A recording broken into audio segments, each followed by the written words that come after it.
Tony Fortunato from the Technology Firm. Here's another article on that same theme that I wrote about just a little while ago about network latency and packet loss and tool calibration, all that kind of jazz. I got a lot of feedback from people who really enjoyed that and they wanted more. So I thought I'd give it another kick of the can.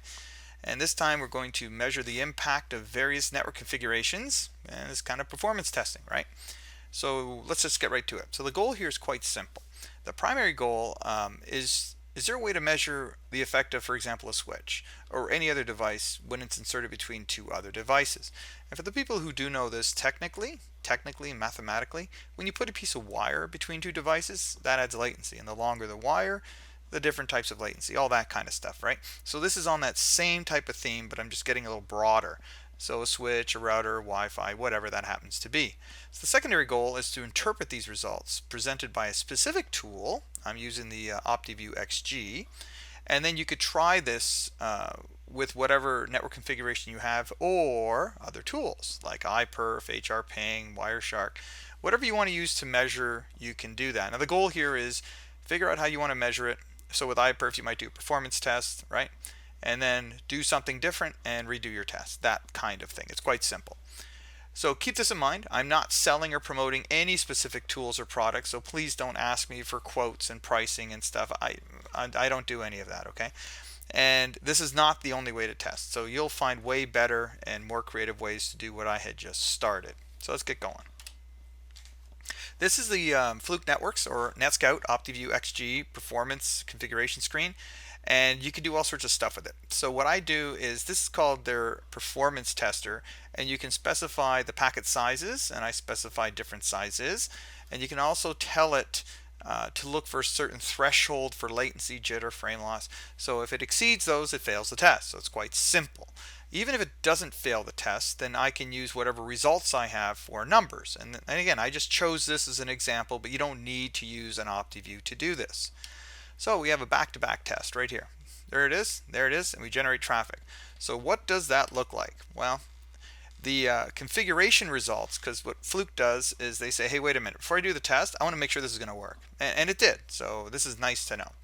The actual results show you that for example, jitter, I'm just going to single that out for a moment. The maximum jitter was 12 microseconds all the way down. That was pretty consistent as far as I'm concerned.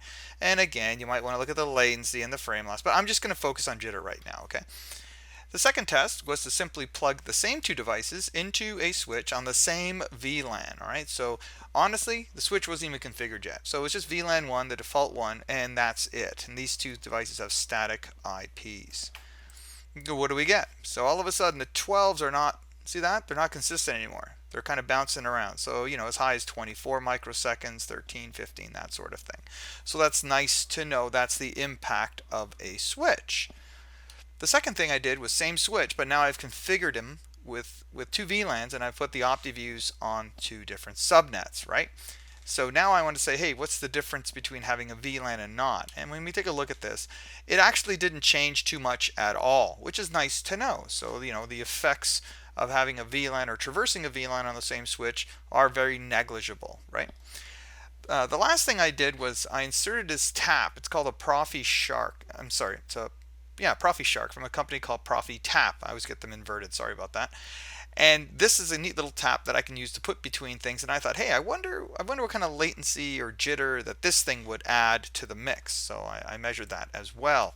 And you can see it's not all that much different than it was when we had them going through a switch on the same VLAN and a switch on different VLANs. So there you go. So you should be able to do the same types of tests using any tool you like, but again, I'm trying to introduce you to the methodology, changing one thing at one time or adding one thing at one time and measuring that impact. So now the results. See the back-to-back test? It is very, very consistent, like dead on, right? And then when you see the same results, but graphically, it kind of gives you a better idea of how consistent they are or not consistent. And that's obviously the same VLAN, and this one is through the switch with the ProfiShark. And then lastly, this was through the switch across a VLAN. So they were all fairly similar. Look at that, eh? Like they're all pretty well same maximums, right?